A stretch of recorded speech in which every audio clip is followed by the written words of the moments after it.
سوال یہ کہ فلسطین اور اسرائیل کی جنگ مذہبی جنگ کیسے ہے؟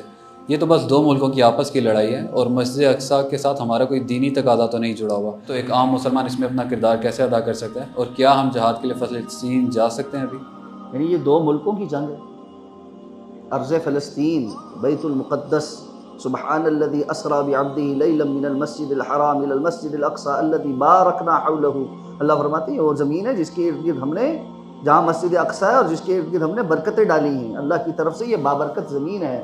اور اللہ کے رسول نے فرمایا تین مسجدیں ایسی ہیں جن کے سوا کسی اور مسجد کا یعنی ثواب کی نیت سے سفر کرنا جائز نہیں۔ ایک تو یہ نا آپ کسی بھی مسجد میں جاتے ہیں میں عبادت کروں گا، یہ تو نیت ٹھیک ہے نا، لیکن صرف مسجد جانے کا جو سفر ہے وہی ثواب ہو، اس نیت کے ساتھ کہ میں جگہ جا کر دیکھوں گا، یہ بھی تو آپ نے فرمایا مسجد حرام، مسجد اقصی اور مسجد نبوی، یہ تین مسجدیں ایسے ہیں جن کا سفر بھی کرنا چاہیے، اور 1000 نماز کے برابر ثواب ہے ایک نماز کا مسجد اقصی میں۔ تو بھئی یہ خالصتاً ہمارا دینی مسئلہ ہے، یہ خالصتاً ہمارا دینی مسئلہ ہے، اور بیت المقدس ہمارا قبلہ اول ہے۔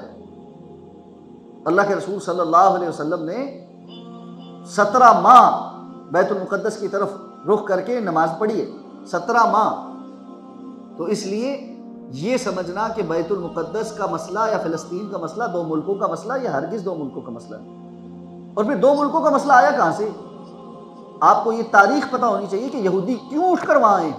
یہودی تو فلسطین میں نہیں رہتے تھے، یہ 1917 سے پہلے ان کا ایک بندہ بھی وہاں موجود نہیں تھا، اور 1948 میں سے پہلے یہ دھڑا دھڑ دنیا پوری سے اٹھ کر ان کو وہاں پر کیوں لایا گیا، بالفور ڈکلیریشن کیا تھا، اور اس کی ساری جو ہسٹری ہے یہ نکال کے خدا را تھوڑا سا پڑھو۔ اتنا کچھ گوگل کرتے ہو، اتنا کچھ پڑھتے ہو، اتنا کچھ سرچ کرتے ہو، آج جا کر یہ کام کرنا، جس کو یہ ہسٹری نہیں پتا آج جا کر گوگل پر جا کر سرچ کرو کہ اسرائیل کی ہسٹری کیا ہے، اور جو ہے یہ یہودیوں کو یہ لینڈ کیوں چاہیے، ان کے لیے اس کی کیا اہمیت ہے، مسلمانوں کے لیے اس کی کیا اہمیت ہے، اور اگر وہاں یہودی اکٹھے ہو رہے ہیں تو کس نظریے کے اوپر اکٹھے ہو رہے ہیں، ان کا وہاں اکٹھا ہونا کس لیے ہے۔ وہ صرف ایک قطعہ زمین نہیں لینا چاہتے، اگر قطعہ زمین لینا چاہتے تو دنیا میں کسی اور جگہ لے لیتے، ان کو کیا مسئلہ تھا، خالی جگہ تھوڑی پڑی ہوئی۔ وہ یہ فلسطین کا ایریا ہی کیوں لینا چاہتے ہیں، ان کے لیے ارض مقدس ہے، اور ارض مقدس کا کیا معنی ہے، اس کے پیچھے کی ہسٹری ہے۔ اللہ رب العزت نے حضرت موسیٰ علیہ السلام کے ساتھ ان کو کیوں یہاں بھیجا تھا، حضرت ابراہیم علیہ السلام اور ان کے جو بڑے جن کے وہ اپنے انسسٹر مانتے وہ یہاں فلسطین میں رہتے تھے، تو ان کی کیا ہسٹری تھی، ایک بڑی طویل ہسٹری ہے، 4000 سال کی سے زیادہ کی تاریخ ہے۔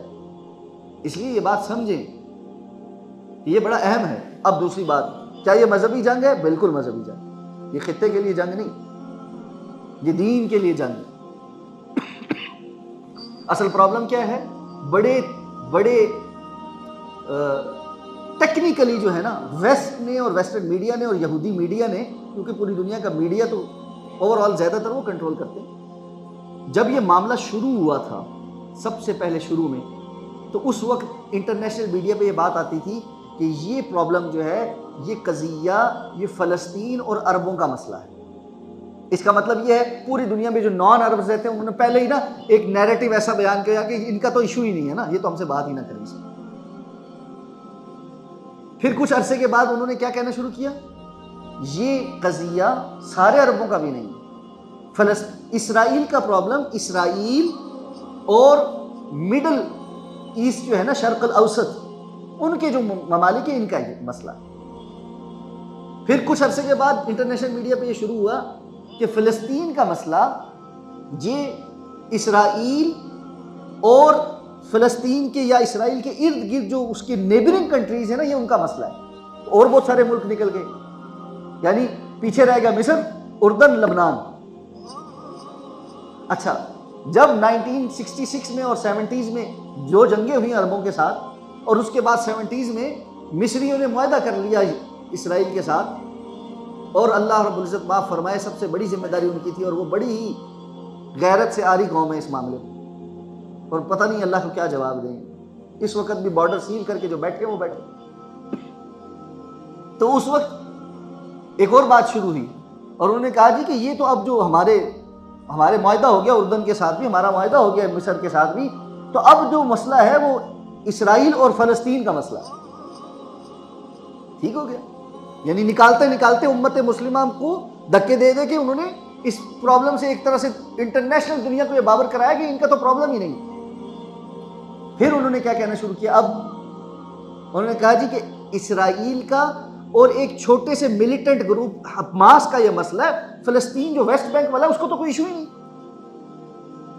ان کے ساتھ کوئی تھوڑی ہم لڑ رہے ہیں. یہ بات یاد رکھیں. رسول اللہ صلی اللہ علیہ وسلم کی احادیث کے مطابق اللہ کے رسول صلی اللہ علیہ وسلم نے یہ پیشین گوئی کی تھی کہ یہودی یہاں اکٹھے ہوں گے، اور قیامت سے پہلے یہ ان یہودیوں کا یہاں اکٹھا ہونا اس تیاری میں ہے کہ یہ منتظر ہیں کہ ایک بڑا مسیحا آنے والا ہے جس کے آنے کے بعد ہمارا ساری دنیا پر کنٹرول ہو جائے گا. اور ان کے ہاں وہ مسیحا جو ہے وہ اینٹی کرائسٹ ہے، اور اینٹی کرائسٹ کون ہے؟ دجال. یہ اس کے پیروکار ہے. رسول اللہ صلی اللہ علیہ وسلم نے فرمایا یہاں بھی اور اصفہان سے بھی 70,000 یہودی نکلیں گے جو اس دجال کی فوج ہوگی. گوگل پہ سرچ کرنا کہ اسرائیل کے بعد سب سے زیادہ یہودی کہاں بستے ہیں. یہ ہوم ورک دے رہا ہوں، ٹھیک ہے. اور وہ اصفہان کہاں ہے آج، اور اس کی کیا کیفیت ہے. اور اس پر مستزاد یہ کہ اللہ کے رسول صلی اللہ علیہ وسلم نے فرمایا کہ پھر طویل احادیث، میں نے کہا یہ بہت لمبا ٹاپک ہے. ابواب الملاحم کے نام سے محدثین کرام نے حدیث کی تمام کتابوں میں ابواب باندھے ہیں. جنگوں کا بیان ہے. اللہ کے رسول صلی اللہ علیہ وسلم نے قیامت سے پہلے بڑی بڑی جنگوں کا جو ہے نا تذکرہ کیا. آپ صلی اللہ علیہ وسلم کی احادیث کے مطابق جو میدان ہے اس کا جو سینٹر پوائنٹ ہوگا یہ فلسطین اور شام ہوگا. اور اتنے بڑے بڑے میدان سجیں گے کہ آخری جو مارکا دجال کے آنے سے کچھ عرصہ پہلے ہونا ہے وہ اتنا بڑا ہوگا کہ مسلمان جو ہے وہ جب اپنے شام کے اندر محصور بھائیوں کی مدد کے لیے وہاں اکٹھے ہوں گے تو کفر 12 جھنڈوں کے نیچے اکٹھے ہو کے ایک بڑے منظم، جس کو آپ آج یہ کہیں گے نیٹو فورسز کی صورت میں مسلمانوں کا مقابلہ کرنے کے لیے آئے گا. جنگ شروع ہونے سے پہلے آپ نے فرمایا جو مسلمان اکٹھے ہوں گے ان میں جو منافقین ہیں وہ نکل جائیں گے، کمزور ایمان والے. آپ نے فرمایا 1/3 بھاگ جائیں گے. یہ 1/3 ایسے ہوں گے جن کو قیامت کے دن اللہ تعالیٰ پاک بھی نہیں کریں گے، ان کی طرف نظر رحمت سے بھی نہیں دیکھیں گے، اور ان کی انسان کلام بھی نہیں ہوگا. پیچھے جو 2/3 بچیں گے، 2/3 بچیں گے، ان میں سے اللہ کے رسول صلی اللہ علیہ وسلم نے فرمایا یہ 3 حصوں میں تقسیم ہوں گے. پہلے دن پہلا حصہ ان کا 1/3 جو ہے وہ میدان میں اترے گا، شام تک سارے شہید ہو جائیں گے. دوسرے دن 2/3 دوسرا جو 1/3 ہوگا وہ جائے گا، اور شام تک وہ بھی سارے شہید ہو جائیں گے. اب جو آخری 1/3 بچا ہوگا یہ آخری تیسرے دن یہ بھی اس نیت کے ساتھ کہ یا اللہ، یا تو اللہ آج ہمیں فتح عطا فرمائے گا یا ہم بھی آج شہید ہو جائیں گے. یہ اس میدان میں اترے گا اور اللہ تعالیٰ ان کے ہاتھوں پر مسلمانوں کے لشکر کو فتح عطا فرمائیں. وہ کفر کا 12 جھنڈوں کے اندر ایک بڑا اکٹھے ہو کر آنا والا بڑا لشکر بھی ان کے سامنے ہزیمت کھا جائے گا. لیکن آپ صلی اللہ علیہ وسلم فرمایا میدان جنگ اتنا بڑا ہوگا، لاشوں کا ایسا ڈھیر ہوگا کہ پرندہ اگر اڑتا اڑتا اس میدان کے اوپر سے جائے گا تو آپ کو پتہ ہے اچھے صاف ستھرے پرندے جو ہیں نا وہ لاشوں کے اوپر اور گندگی کے اوپر نہیں اترتے، یہ گدھ قسم کے اترتے. تو اس کو اترنے کی جگہ نہیں ملے گی اور وہ گر جائے گا، لیکن نیچے سے لاشیں ختم نہیں ہوں گی. آپ اس کو ورلڈ وار کر اس قسم کی جنگ ہوگی. اور اس جنگ کی یا تو لیڈرشپ امام مہدی کر رہے ہوں گے یا اس کے فوراً بعد امام مہدی کا ظہور ہوگا. زیادہ جو لوگوں کا خیال ہے، گمان یہ ہے کہ وہ اس جنگ کی لیڈرشپ جو مدینہ سے جو لشکر آئے گا نا اس لشکر کی کمانڈ امام مہدی کر رہے ہیں. اور اس وقت دمشق کے مینارے پہ اللہ کے رسول صلی اللہ علیہ وسلم فرمایا حضرت عیسیٰ علیہ السلام کو اللہ تعالیٰ مبعوث فرمائیں گے. 2 فرشتوں کے کندھوں پر انہوں نے ہاتھ رکھا ہوا ہوگا اور ان کے بالوں سے پانی اس طرح ٹپک رہا ہوگا جس طرح تازہ بندہ غسل کر کے آتا. پھر حضرت عیسیٰ ان کی قیادت میں نماز پڑھیں گے اور اس کے بعد دجال کے پیچھے جو ہے وہ اسرائیل کی طرف جائیں گے. اور آپ صلی اللہ علیہ وسلم نے فرمایا کہ دجال کا اور حضرت عیسیٰ علیہ السلام کا سامنا جو ہے وہ مقام لد پر ہوگا. مقام لد آج ایگزیکٹلی تل ابیب کا وہ ایئرپورٹ ہے. اور آپ صلی اللہ علیہ وسلم نے فرمایا حضرت عیسیٰ دجال کو ابھی دیکھیں گے نا تو دجال پگھلنا شروع ہو جائے جس طرح نمک پانی میں پگھل جاتا ہے، اور وہ حضرت عیسیٰ کا سامنا نہیں کر سکے اور حضرت عیسیٰ علیہ السلام اس کو وہاں قتل کریں گے. اور اس کے بعد آپ صلی اللہ علیہ وسلم نے فرمایا مسلمان یہودیوں کو قتل کریں گے حتیٰ کہ ہر درخت اور پتھر بھی بول کر کہے گا کہ اے مومن یہ میرے پیچھے یہودی چھپا ہوا، آ کر اس کو قتل کرو، سوائے غرقد کے درخت. کہ آپ نے فرمایا یہ یہودیوں کا درخت. ہمیں تو یقین کم آتا ہے، یہودیوں کو زیادہ یقین ہے. انہوں نے اپنے جو نیشنل ان کا جو پودا ہے نا وہ غرقت کا ہی ہے، اور سب سے زیادہ پلانٹیشن بھی اسی کی کر رہے ہیں. تو اس لیے یہ سوچنا بند کر دیں کہ یہ کوئی دو ملکوں کی جنگ ہے، اس کا امت مسلمہ سے کیا تعلق ہے. یہ ان کا جو گریٹر اسرائیل کا منصوبہ ہے وہ تمام مسلمان ممالک پر قبضہ کرنا ہے. اگر آپ آج یہ سوچ کر بیٹھے ہیں کہ یہ نیشنلزم کہ جی میں پاکستان میں ہوں مجھے تو وہ کچھ نہیں کہہ رہے، تو پہلی بات تو یہ کہ یہ فکر ہی اسلامی فکر سے متصادم ہے. ایک چیز سمجھ لیں، اقبال نے کہا تھا ان تازہ خداؤں میں بڑا سب سے وطن ہے، پیرہن ہے جو اس کا مذہب کا وہ کفن ہے. مسئلہ یہ ہم نے اردو بھی تو پڑھنی چھوڑ دی ہے نا، اب اس کو سلیس اردو میں سمجھاؤں کیسے. ان تازہ خداؤں میں بڑا سب سے وطن ہے. یہ جو نئے نئے لوگوں نے بت بنائے ہیں نا، یہ ازم کیپٹلزم فلانا ازم، اقبال کہتا ہے اس میں سے ایک بڑا ازم جو ہے وہ نیشنلزم. میں بڑا پیٹریوٹ ہوں، میں سب سے پہلے پاکستانی ہوں، سب سے پہلے پاکستان. اللہ نے ہمیں سب سے بڑی اور بنیادی آئیڈینٹی اسلام اور مسلمان ہونے کے لیے امت مسلمہ کا ایک کانسیپٹ موجود ہے. اللہ کے رسول صلی اللہ علیہ وسلم تو فرماتے ہیں امت مسلمہ کی مثال تو ایسے ہے، ایک مسلمان دوسرے مسلمان کے لیے ایسا ہوتا ہے جیسے جسم کے اعضاء ہوتے. اگر کسی بھی عضو میں درد ہے تو یہ تو نہیں ہوتا نا میرے سر میں درد ہے تو باقی جسم کے سارے اعضاء کہیں جی ٹھیک ہے سر کو درد ہے مجھے کیا ہو. میرے ہاتھ میں درد ہے تو باقی سارا جسم سکون سے ہو جی ٹھیک ہے ہاتھ میں درد ہے کیا ہو. سارا جسم ہی اضطراب کا شکار ہو. اس لیے آپ صلی اللہ علیہ وسلم کی یہ جو حدیث ہے اس کو سمجھو. تو اس کے تناظر میں ایک تو یہ کہ یہ سارے مسلمان ممالک کا مسئلہ ہے، یہ چھوڑیں گے کسی کو بھی نہیں. اس تناظر میں دیکھتے ہیں تب بھی بچت نہیں ہے، اور اسلام کے تناظر میں دیکھیں تو کہیں مسلمان پس رہا ہے.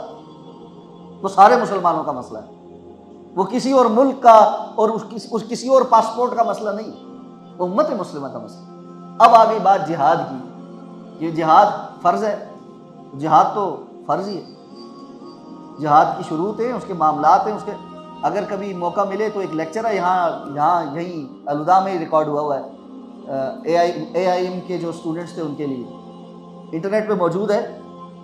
آپ جو ہے وہ الوداع انسٹیٹیوٹ فار مین کی جو فیس بک پیج ہے یا جو یوٹیوب پہ جو اس کی ویڈیوز ہیں ان کو اپلوڈ کریں اور اس کو سرچ کریں. اس میں جا کر لکھیں اسلام میں تصور جہاد شیخ ابوبکر، تو وہ ویڈیو آپ کے سامنے آ جائے گی. وہ لیکچر ہے، لمبا لیکچر ہے، 1.5 گھنٹے سے اوپر کا ہے کہ اسلام میں جہاد کا تصور ہے کیا، لفظ جہاد ہوتا کیا ہے، اس کی کتنی ڈائمینشنز ہیں اور جہاد کے کیا کیا تقاضے ہیں. کیونکہ اس کو اب پورا بیان کرنا، میں نے کہا یہ بہت لمبا سوال آپ نے کر دیا مجھ سے. لیکن بھائی ہم جو عام مسلمان ہیں میرے نزدیک تو ہم نے جہاد کیا ہوا ہے، اور وہ یہ کہ ہم نے اللہ کے رسول نے فرمایا یا بندہ خود جا کر جہاد کرے یا مجاہد تیار کرے. تو ہم سب تو اپنا ٹیکس پے کر کے اپنا پیٹ کاٹ کے سب کچھ کر کے مجاہد تیار کرتے ہیں. پاکستان آرمی جس کا لوگو ہی یہ ہے وجاہدوا فی سبیل اللہ حق جہادی، تو وہ ہم نے تیار کیے ہیں. ایٹم بم بھی بنایا ہے، میزائل بھی بنائے ہیں، ایک سے ایک ٹیکنالوجی بنائی ہے. اب جہاد ان کو کرنا ہے. یہ جو پرائیویٹ جہاد ہے نا اس سے کبھی خیر نہیں نکلتی. یہ ایک جو انسٹیٹیوشن ہوتا ہے، باضابطہ جو نظام ہوتا ہے وہ اسی کی ذمہ داری ہوتی ہے. تو دین نے جس کی ذمہ داری لگائی ہے اس کا کام ہے اور اس کو وہ ادا کرنا چاہیے.